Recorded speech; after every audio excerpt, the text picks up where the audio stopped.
Hey, what's going on, everybody? Welcome back to the channel. There's a little bit of a gap in the month. There's not that many big releases, I think, to play until Star Wars Outlaws and that new Wukong game comes out. So I've been a little free and I've been playing a lot of these new free-to-play games. Some of my friends convinced me to try out Predecessor after I played Smite 2, especially because I'm a Smite fan, and I wanted to basically give you guys a quick impression video on the game and let you know what I think. If you're new and you like gaming content, I focus on reviews, impression videos, and news videos, basically anything gaming. Help us fight the algorithm with the like and subscribe if you want to see any more. Predecessor is actually a successor to this game called Paragon, which is like an old school MOBA that came out during the PS3 days. I played this one and I enjoyed it, but it got shut down.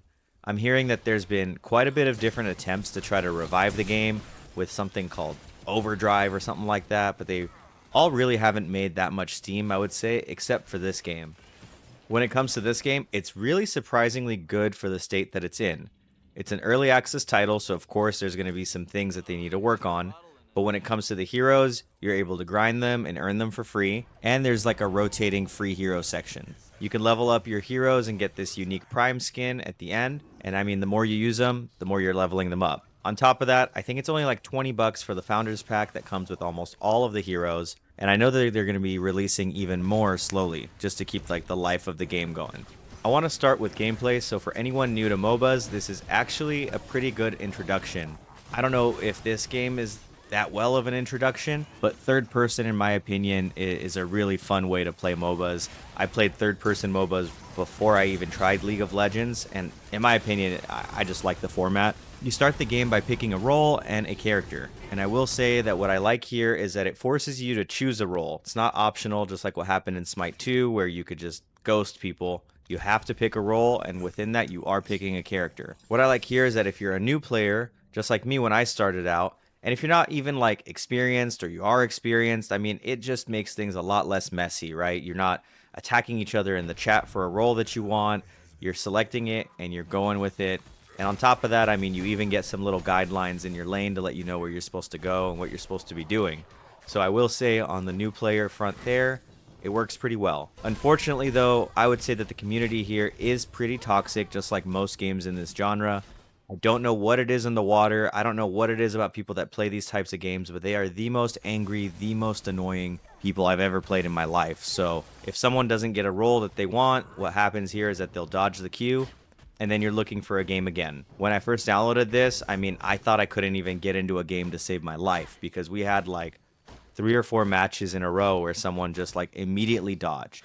Now though, they have updated it. There are Q dodge bans. I mean, it does lower how much this happens, but it does still happen. It's something that's just unfortunately a part of the game. Like I mentioned earlier, once you start the game, you've got a track that shows where you need to go, and there is even an auto buy feature, which is again something that's really good for beginners.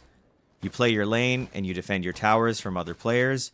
You're moving forward and you're taking out the inhibitors, and you win by taking out the core, which is the machine thing at the end. When it comes to the lanes, you've got off lane, mid lane, duo lane, and jungle. Jungle has something called an Orb Prime and a Fangtooth, which are basically bosses that level up within the jungle.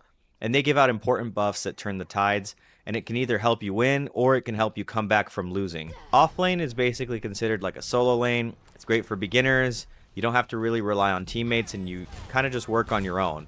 But I will say the game is super team focused, so don't jump into this thinking, hey, I'm not going to have to communicate with people. Mid lane is another lane that's also in the middle, of course, but it's solo as well, just like off lane. I would say mid lane's a little more difficult, only because you're in the middle and you're vulnerable to the jungler. You're basically constantly just getting ganged up on because you're in the middle, and for some weird reason, by the end, everyone just wants to team fight there. Duo lane consists of the carry and the support, so you're going to have 2 people there.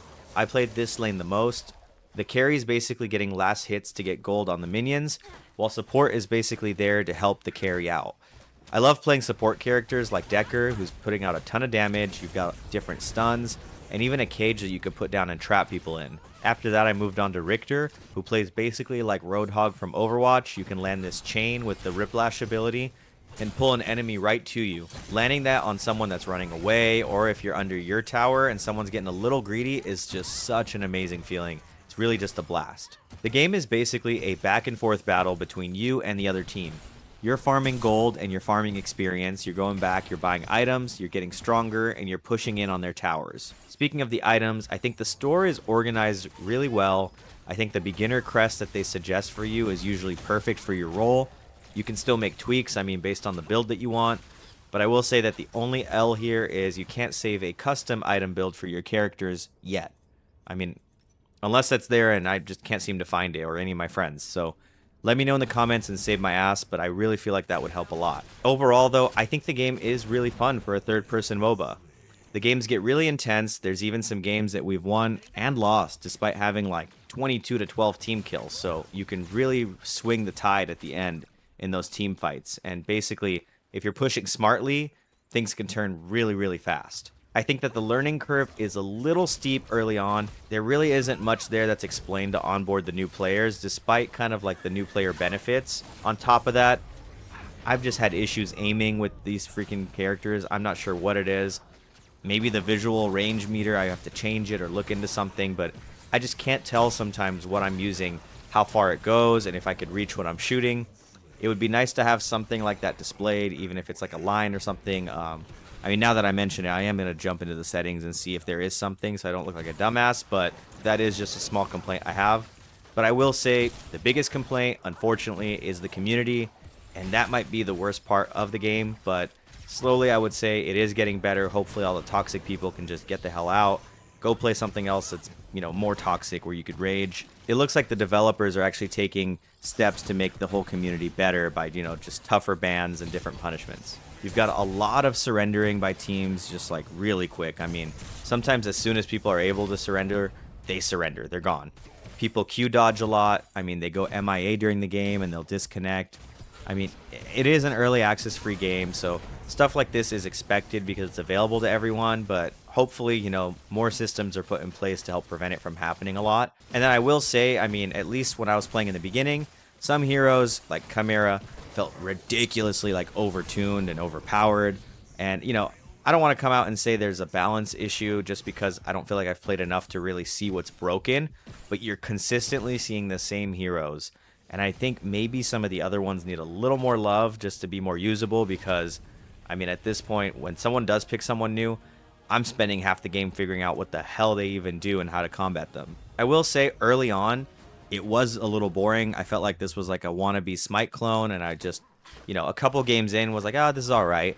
And I didn't really feel like playing it. I didn't think there was anything that special, but it does take a little while to get into. And, you know, despite like whatever tweaks they've made to help with onboarding, like the auto buy system, I really feel like the new player system is really, really rough.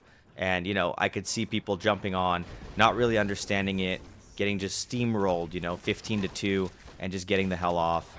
And I think if it wasn't even for my friends who kept wanting to play this game, I would have probably uninstalled and really missed out on all the fun that I've been having with this. Now I'm glad that I didn't, because I think once you get past all of that, the actual gameplay loop is really, really fun, especially when the games get real close. I've had a great time playing. I even bought the $20 or $30 edition that comes with all the heroes. And I think with more updates, this could actually rival Smite. I think more competition in this space is good for the players overall. And if you guys are interested, I really suggest giving this one a try. It is free. And again, get past that first couple hours, get into it, play the game, maybe even play against the bots. I noticed that was added as well, which I think is awesome. And, you know, get used to it and you'll see. The game starts to feel really, really good and competitive. Smite was that third-person MOBA that I think got me into MOBAs in general. And I think this one, for a lot of others, could be a really good starting point. Overall, I say give it a shot, try it out. Let me know if you've played and what you think in the comments of Predecessor. I, for one, I'm glad Paragon never really died, technically. And I've been having a lot of fun with this one and my friends. As a channel update for you guys, I do have a couple more reviews coming out in the month. I did mention Wukong, so I will be reviewing that. And I'm going to be playing Star Wars Outlaws, which I heard is actually pretty good. On top of that, side note, I have been playing a lot of Once Human, and as soon as this season ends, I'm going to be getting out a full review for you guys on that one. Thanks for making it this far, by the way. I appreciate you guys, and I will see you on the next video.